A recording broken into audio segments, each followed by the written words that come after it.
Hello बच्चों आज के इस वीडियो में हम आपको कार्बोक्सिलिक एसिड पार्ट 3 बताएंगे, जिसमें कार्बोक्सिलिक एसिड की केमिकल प्रॉपर्टीज बताएंगे। इसके पीछे वीडियो में आपने पढ़ा था कार्बोक्सिलिक एसिड की कुछ केमिकल प्रॉपर्टीज, जिसमें हमने एसिडिटी या एसिडिक स्ट्रेंथ के विषय में चर्चा की थी और कुछ रिएक्शन भी आपने देखी थी। आज के इस वीडियो में हम आपको मोनोकार्बोक्सिलिक एसिड की कुछ केमिकल प्रॉपर्टीज और बता रहे हैं, जिसमें आप देखेंगे सबसे पहले heating effect of monocarboxylic acid, जिसमें एनहाइड्राइड के फॉर्मेशन होता है। तो देखिए किस तरह से रिएक्शन होती है। जब हम मोनोकार्बोक्सिलिक एसिड को हीट करते हैं, मोनोकार्बोक्सिलिक एसिड का फार्मूला क्या होगा, RCOOH। यदि इसको हम हीट करें और हीट करें किसी निर्जलीय कारक की प्रेजेंस में, निर्जलीय कारक यहाँ क्या ले सकते हैं, P2O5, यानी जो वाटर मॉलिक्यूल को एब्जॉर्ब कर ले, इस कंपाउंड से निकाल ले, उसे हम निर्जलीय कारक कहेंगे। तो P2O5 की प्रेजेंस में ये रिएक्शन होती है और बनता क्या है, ध्यान दें, इसमें कार्बोक्सिलिक एसिड के 2 मॉलिक्यूल भाग लेते हैं। तो देखिए इस मॉलिक्यूल से यहाँ से एक OH और ये एक H, इसको निकाल दीजिए। तो ये वाटर मॉलिक्यूल अलग हो गया, तो क्या बचा, RCO, यहाँ भी RCO और ये एक O, ये दोनों कुछ इस तरह से कंबाइंड हो जाते हैं, RCOOCOR। इसे हम एनहाइड्राइड कहेंगे, एनहाइड्राइड, एसिड एनहाइड्राइड। ये एसिड से फाउंड हो रहा है, इसलिए से हम एसिड एनहाइड्राइड कहते हैं।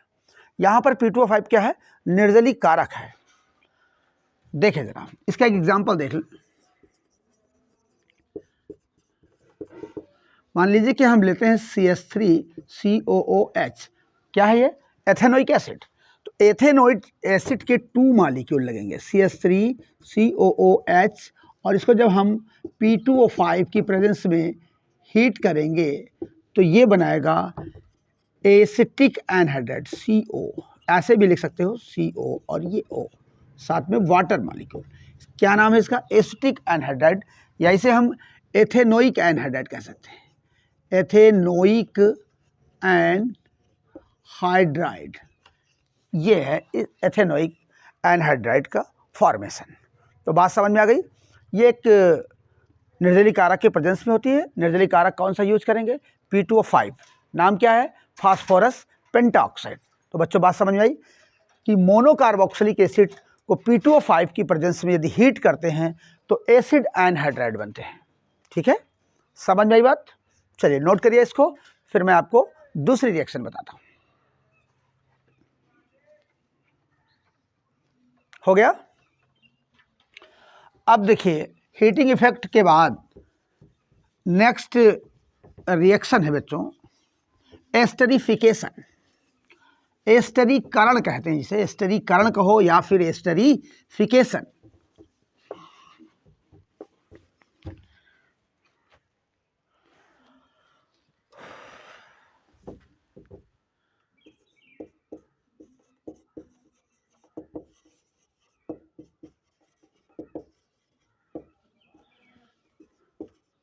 क्या कहेंगे, एस्टरीकरण।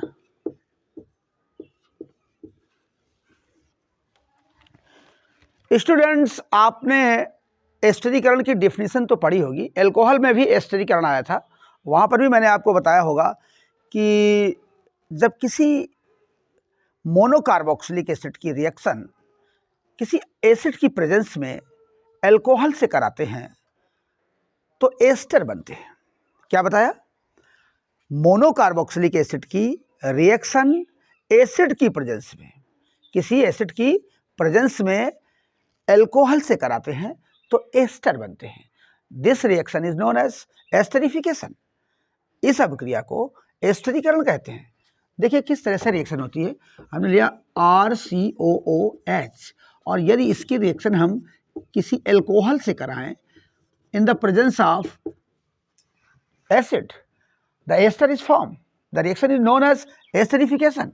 तो यहाँ पर क्या होता है कि ये जो कार्बोक्सिलिक एसिड है ये यहाँ से ब्रेक हो जाता है, ये पॉजिटिव, ये निगेटिव। यहाँ पर देखें एल्कोहल का हमेशा याद रखें, एल्कोहल में ये बॉन्ड ब्रेक होता है O और H बॉन्ड, तो ये माइनस और ये प्लस। फिर क्या होता है कि इसका OH इस H से जुड़ करके बनाता है H2O, और ये देखें ये जो RO है ये इस RCO में इस तरह से ऐड हो जाएगा, यानी ऑक्सीजन से ऑक्सीजन ऐड होगा और बनाएगा RCOOR-। ये है एस्टर, क्या बन गया? एस्टर। तो the reaction is known as esterification. इस यहाँ पर चूंकि एस्टर बनता है इसीलिए हम इसे एस्टरीकरण कहते हैं, एस्टरीफिकेशन कहते हैं। अब बच्चों ध्यान दें कि ये रिएक्शन होती किस तरह से। अगर इसके मैकेनिज्म की बात करें, आपके एनसीईआरटी में इसकी मैकेनिज्म दी है, तो हम आपको मैकेनिज्म भी बता रहे हैं कि किस तरह से एस्टरीफिकेशन की रिएक्शन संपन्न होती है। तो अब देखेंगे मैकेनिज्म।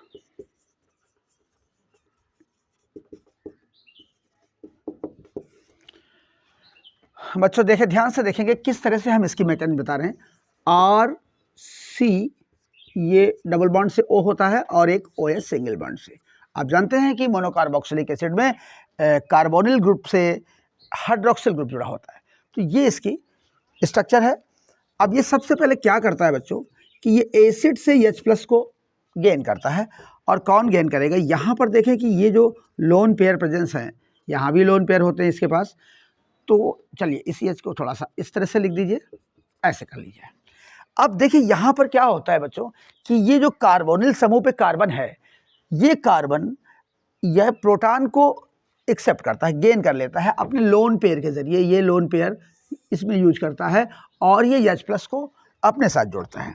तो क्या बना लेता है? RC और ये हो जाएगा OH और डबल बॉन्ड है, और यहाँ पर ये आपका OH है। ये लोन पेयर यहाँ पर 2 बचेंगे, मतलब एक लोन पेयर होगा, हाँ, और ये ऑक्सीजन पॉजिटिव हो जाएगा। क्यों? क्योंकि ऑक्सीजन ने प्रोटॉन को इलेक्ट्रॉन दिए हैं, जोड़ने के लिए अपने इलेक्ट्रॉन यूज किए हैं। तो ये अपने इसके खुद के इलेक्ट्रॉन थे, इसलिए यहाँ पर ऑक्सीजन पर पॉजिटिव चार्ज भी आएगा। अब क्या होता है कि अब देखें ज़रा, ये इस कंडीशन में क्या होगा, यहाँ पर देखिए इस ऑक्सीजन पे भी लोन पेयर होंगे। अब देखिए ये जो ऑक्सीजन पे प्लस, मतलब ऑक्सीजन पे आफत, एक तो ऑक्सीजन ऑलरेडी इलेक्ट्रोनेगेटिव एलिमेंट है, वो खुद इलेक्ट्रॉन को अपनी तरफ खींचने की पावर रखता है, और ऑक्सीजन पे प्लस आ जाए तो कितना इलेक्ट्रोनेगेटिव हो जाएगा, ये तुरंत पाई बॉन्ड को ब्रेक करेगा, अपनी तरफ इलेक्ट्रॉन को खींचेगा। अपनी तरफ इलेक्ट्रॉन खींचने का मतलब है कार्बन पे पॉजिटिव चार्ज आ जाएगा। अब कार्बन पे पॉजिटिव चार्ज होने की वजह से क्या होगा कि ये जो हमारा एल्कोहल का मॉलिक्यूल है, जो एल्कोहल का अणु है, ये इस कार्बन पे अटैक करेगा। कौन सा? देखिए जरा, ये हमने लिया ROH। अब यहाँ पर ऑक्सीजन के पास भी तो लोन पेयर हैं, तो ये ऑक्सीजन, एल्कोहल का जो ऑक्सीजन एटम होता है वो इस कार्बन पे अटैक कर देता है, तो ये ऑक्सीजन जाकर इस कार्बन से जुड़ जाता है। तो देखिए क्या होगा, RC और ये OH। अब यहाँ पर बेटा क्या होगा कि ये इससे जुड़ता है, ज़रा देखिए ये O और ये H, तो ज़रा इस H को नीचे लगाओ, यहाँ पर इस तरह लिख लो, और ये R ऐसे लगाइए। यहाँ पर ऑक्सीजन के पास एक लोन पेयर होगा, लेकिन ऑक्सीजन इसको इलेक्ट्रॉन देकर जुड़ रहा है, इसलिए ऑक्सीजन पे पॉजिटिव चार्ज आएगा। इधर देखें क्या होगा कि ये इलेक्ट्रॉन को, हाँ, इस पर ये OH भी लगा है, ये OH। अब देखो यहाँ मैंने कार्बन के ये 1 2 3 4 5 बॉन्ड, ये यहाँ जब ब्रेक, ये एक ब्रेक हो गया था, ये यहाँ से इसने खींच लिया था, तो यहाँ पर नहीं होगा। अब यहाँ पर देखिए कि इसका चार्ज तो फिनिश हो गया है, अच्छी बात है। अब एक और दिखा दो, ये प्रोडक्ट यहाँ पर ये बन जाता है। अब देखिए इसके बाद की कंडीशन क्या होगी, इसके बाद बात समझ में आ गई ना। यहाँ पर देखें ये पाई बॉन्ड ब्रेक हुआ, ऑक्सीजन ने इलेक्ट्रॉन खींचा, इसका चार्ज समाप्त होगा। इधर ये एल्कोहल का ऑक्सीजन इस कार्बन को अपने इलेक्ट्रॉन दे करके इससे जुड़ेगा और कुछ इस तरह की स्ट्रक्चर बनाएगा। यहाँ ऑक्सीजन ने अपने इलेक्ट्रॉन यूज किए हैं, इसलिए ऑक्सीजन पे पॉजिटिव चार्ज आएगा। अब ये बन जाता है। इसके बाद की स्टेप क्या होगा, इसके बाद का स्टेप कुछ इस तरह से आएगा बेटा कि ये जो है देखें, अच्छा ये सारी रिएक्शन रिवर्सिबल प्रोसेस पे चलती है बेटा, पूरी की पूरी रिएक्शन रिवर्सिबल होती है। तो रिवर्सिबल ही रखेंगे। ये देखिए यहाँ पर क्या होता है कि अब इस ऑक्सीजन को देखिए, सोचो ऑक्सीजन पे पॉजिटिव चार्ज क्या होगा, ऑक्सीजन कभी भी पॉजिटिव चार्ज को बर्दाश्त नहीं कर पाता, मीन्स वो इलेक्ट्रॉन को तुरंत खींचेगा। तो यहाँ पर क्या होगा कि ये जो प्रोटॉन, ये जो H जुड़ा है, ये इस इलेक्ट्रॉन को खींचेगा और ये प्लस के रूप में बाहर निकलेगा। तो ये जाएगा कहाँ, ये H जाएगा कहाँ, प्लस के रूप में। तो यहाँ पर प्रोटॉन का ट्रांसफर हो जाता है। देखिए यहाँ पर भी तो इस ऑक्सीजन के पास लोन पेयर हैं, तो ये ऑक्सीजन इसको अपने साथ जोड़ लेगा, यानी यहाँ से H+ निकल कर इस OH के साथ जुड़ जाएगा। तो यहाँ पर हम क्या लिख सकते हैं, प्रोटॉन ट्रांसफर, यानी प्रोटॉन का स्थानांतरण हो रहा है, तो H+ ट्रांसफर लिख सकते हैं, ट्रांसफर, प्रोटॉन का स्थानांतरण हुआ। तो यहाँ पर देखिए क्या स्ट्रक्चर बनेगी, ये बन गया RC, ये OH, नीचे OH और इसी जगह एक H और ये भी आ गया, यहाँ पर ये एक लोन पेयर बचेगा। और अब जो पॉजिटिव चार्ज यहाँ था वो पॉजिटिव चार्ज कहाँ चला गया, यहाँ आ गया। क्यों? क्योंकि इस ऑक्सीजन ने इस हाइड्रोजन को जोड़ा है अपने इलेक्ट्रॉन देकर के, इसलिए ऑक्सीजन पे पॉजिटिव चार्ज होगा। अब देखिए इसके बाद के स्टेप, हाँ इसको कंप्लीट लिखिए जरा पहले, C से आगे जोड़िए O और ये R, यहाँ पर चार्ज समाप्त हो जाएगा और ये लोन पेयर आपके पास यहाँ 2 आ जाएंगे, फिर से ये कंडीशन होगी, ये यहाँ आ गया। अब देखिए क्या होना है, अब इसके बाद अब इस ऑक्सीजन पे पॉजिटिव चार्ज आएगा, तो अब ऑक्सीजन पे ही पॉजिटिव चार्ज चल रहा है। देखिए अब तक ऑक्सीजन जैसे ही पॉजिटिव होता है वो इलेक्ट्रॉन को खींच करके अपने चार्ज को समाप्त करता है। तो यहाँ पर क्या होगा, यहाँ पर देखिए कि ये ऑक्सीजन इस बॉन्ड को फिर ब्रेक करेगा और अपने साथ इलेक्ट्रॉनों को जोड़ लेगा। तो फिर ये H2O के रूप में निकल जाएगा, यानी यहाँ से H2O निकल जाएगा। तो फिर क्या कार्बन पे प्लस चार्ज आ जाएगा, तो कार्बन पे प्लस चार्ज तो आ सकता है, लेकिन इस ऑक्सीजन पर अभी लोन पेयर है, तो ये जब इधर बॉन्ड ब्रेक होकर के ये ऑक्सीजन बॉन्ड को खींचेगा, तो यहाँ से यहाँ डबल बॉन्ड फॉर्म कर दीजिए। तो ये कंडीशन आएगी RC और फिर से डबल बॉन्ड से OH हो जाएगा और ये इधर H2O बाहर हो चुका है, ये आगे O और R, ये। अब सोचिए अब क्या होगा, पॉजिटिव चार्ज कहाँ चला गया, पॉजिटिव चार्ज कहाँ गया, यहाँ पर था, ये H2O बाहर हुआ H2O के रूप में, और यहाँ पर देखिए इस ऑक्सीजन ने यहाँ पर डबल बॉन्ड फिर से बना लिया है, यानी ये ऑक्सीजन पॉजिटिव हो जाएगा, यहाँ आ गया पॉजिटिव चार्ज। बात समझ में आई? चलो अब देखिए क्या होगा, इसके बाद का जो स्टेप है वो कुछ इस तरह से है, जहाँ से शुरू हुई थी कहानी वहीं से ख़त्म हो जाएगी। प्रोटॉन को गेन किया था इसने, अब ये प्रोटॉन को निकाल देगा, यानी ये ऑक्सीजन क्या करेगा कि अब इसको ये यहाँ से इलेक्ट्रॉन को अपने साथ जोड़ेगा और चार्ज को समाप्त करेगा, ये H+ के रूप में बाहर जाएगा, यानी यहाँ पर -H+ कर दीजिए, मतलब प्रोटॉन निकल जाएगा। फिर से प्रोटॉन आया था और वो प्रोटॉन लास्ट में बाहर हो जाता है, और ये देखिए अब आपका एस्टर बन चुका है, RCOOR,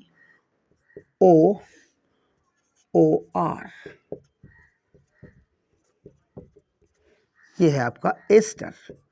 तो बेटा बात समझ में आ गई होगी, इस तरह से ये एस्टरिफिकेशन की प्रोसेस कंप्लीट होती है। समझ में आई बात? चलिए एक बार फिर से समझ लेते हैं क्या हुआ। देखिए मैंने बताया कि जो कार्बोक्सिलिक एसिड का मॉलिक्यूल है वो एसिड का प्रोटॉन गेन करता है और कार्बोनिल समूह के कार्बन से जाकर प्रोटॉन जुड़ता है, यानी यहाँ से लोन पेयर इसको अपनी तरफ जोड़ते हैं और यहाँ पर ये OH बनाते हैं। अब जरा देखिए कि जब OH बनेगा तो ये ऑक्सीजन पॉजिटिव हो जाएगी, क्यों? क्योंकि ऑक्सीजन ने अपने इलेक्ट्रॉन इसको दिया है हाइड्रोजन को, तो ये पॉजिटिव हो गया। अब ऑक्सीजन पॉजिटिव होने का मतलब है कि वो बहुत इलेक्ट्रोनिगेटिव हो गया, तो क्या करेगा, पाई बॉन्ड को ब्रेक करके अपने साथ जोड़ेगा, चार्ज को समाप्त करेगा। तो जब पाई बॉन्ड को ब्रेक करेगा तो कार्बन पॉजिटिव हो जाएगा, कार्बन के पॉजिटिव देख करके ये जो एल्कोहल जो उससे रिएक्ट होना चाह रहा था वो कार्बन पे अटैक कर देता है, और एल्कोहल का ऑक्सीजन के पास लोन पेयर है, देखे तो ये ऑक्सीजन जाकर के इस कार्बन से जुड़ता है और ये बनाता है, देखिए COR, और ये H इधर नीचे मैंने लिखा है। यहाँ पर अब क्या होगा कि ये ऑक्सीजन पॉजिटिव हो गई, ऑक्सीजन पॉजिटिव हो गई तो फिर ऑक्सीजन किसी से इलेक्ट्रॉन को लेगा, तो अब देखिए ये यहाँ से ये इलेक्ट्रॉन प्रोटॉन, ये H जो हाइड्रोजन जुड़ा है इसका जो शेयरिंग का इलेक्ट्रॉन है वो खींच लेता है, तो ये H+ के रूप में बाहर होगा। अब ये जाएगा कहाँ, तो ये बगल में OH इसके है, ये OH इसको अपने साथ जोड़ लेता है। यहाँ पर ये देखिए ये H+ का ट्रांसफर यहाँ से यहाँ आ जाता है। अब ये ऑक्सीजन पॉजिटिव हो जाती है, ये देखिए मैंने यहाँ पर शो कर दिया है। इसके बाद क्या होता है कि अब ऑक्सीजन पे पॉजिटिव आ गया तो ऑक्सीजन फिर से इलेक्ट्रॉन को खींचेगी, तो ये कार्बन और ऑक्सीजन के बीच का जो बॉन्ड है ये ब्रेक हो जाएगा और ये यहाँ पर आ जाएगा, तो ये बॉन्ड ब्रेक होगा तो ये H2O बन जाएगा और बाहर निकल जाएगा। लेकिन अब इस पर कार्बन, आपका ये कार्बन पॉजिटिव हो जाएगा, तो कार्बन के पॉजिटिव चार्ज को समाप्त करने के लिए यहाँ ऑक्सीजन सप्लाई कर देता है इलेक्ट्रॉनों को और डबल बॉन्ड फॉर्म कर लेता है। ये देखिए ये स्टेप आ गया। इसके बाद की ये कंडीशन होगी कि ये ऑक्सीजन चूंकि पॉजिटिव है तो ये अब ये प्रोटॉन हाइड्रोजन के बीच का जो शेयरिंग का इलेक्ट्रॉन है यहाँ से खींच लेता है और ये H+ के रूप में बाहर निकल जाता है और डीप्रोटोनेशन हो जाता है। अब डीप्रोटोनेशन के बाद आपका एस्टर बन जाता है। तो बेटा मुझे समझ में ऐसा लग रहा है कि बात आपको समझ में आ चुकी होगी। एस्टरिफिकेशन बहुत इंपॉर्टेंट है और मुझे ऐसा लग रहा है कि इस बार बोर्ड एग्जाम 2023 में एस्टरिफिकेशन की मैकेनिज्म पूछी जाएगी, ऐसा मेरा विश्वास है। तो बच्चों इसको निश्चित रूप से आप रिवाइज कर लीजिए, अच्छे से समझ लीजिए, जहाँ कहीं जो दिक्कत हो तो मुझे बताइएगा। तो इसे नोट करें, इसका स्क्रीनशॉट लें, मैं आपको और रिएक्शन बता रहा हूँ।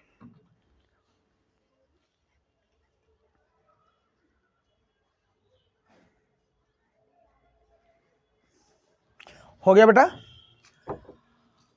अब इसके बाद नेक्स्ट रिएक्शन है रिएक्शन विद अमोनिया।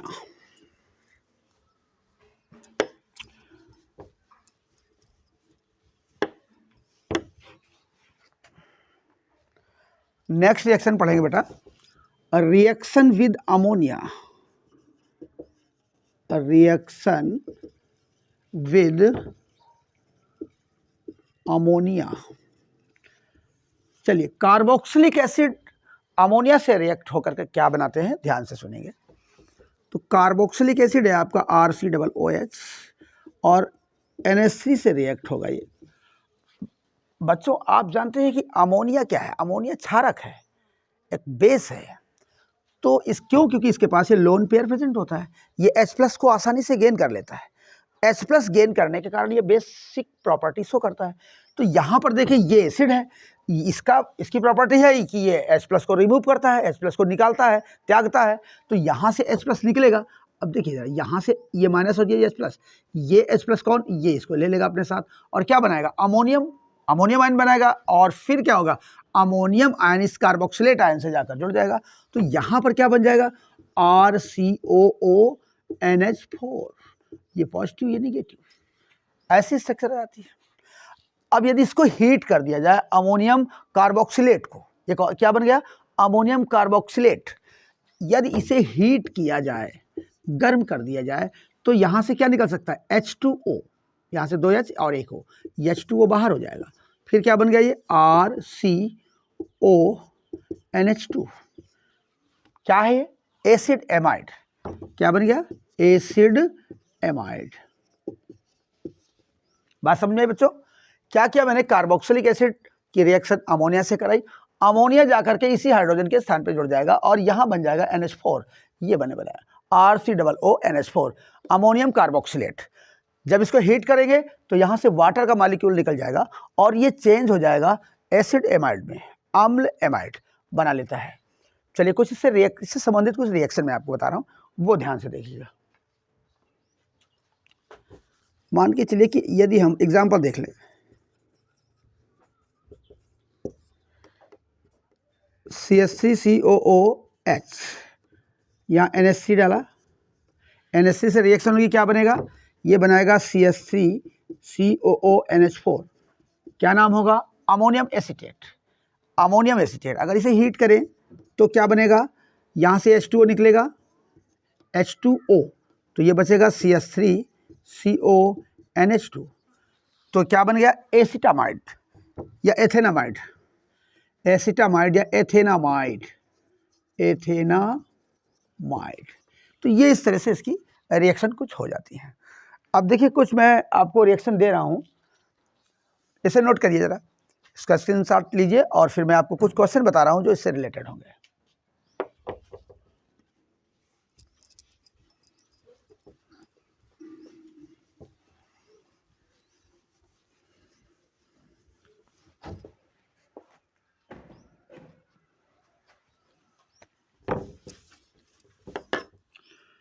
चलिए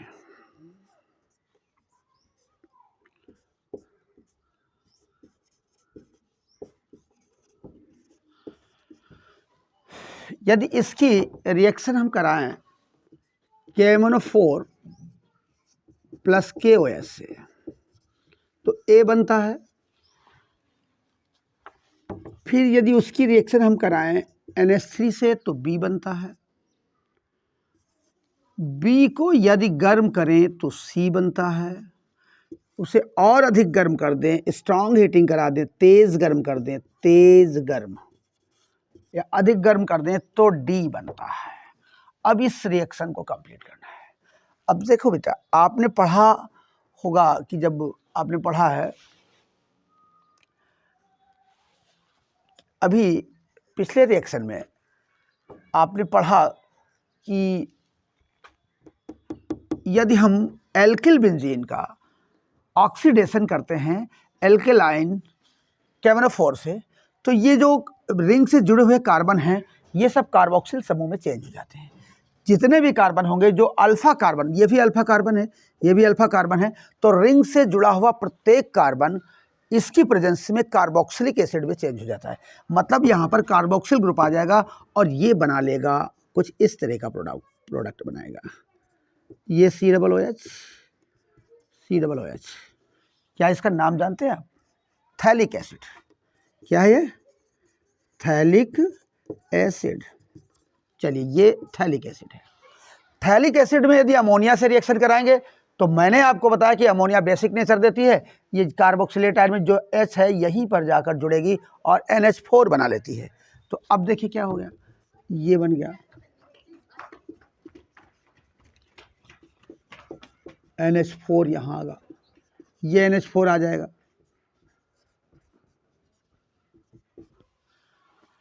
B आपका ये बन गया। अब जरा इसको हीट किया जाए तो क्या होगा, तो देखिए यहाँ पर क्या अभी मैंने बताया था कि यहाँ से कि H2O निकलेगा, एक H2O यहाँ से निकलेगा, मीन्स 2 H2O बाहर हो जाएंगे। तो क्या बनेगा, कुछ इस तरह का प्रोडक्ट आ जाएगा आपके साथ सामने।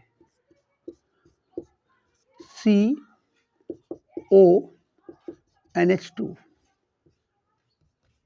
CONH2, ये आपका हो गया, थैलिमाइड हो गया।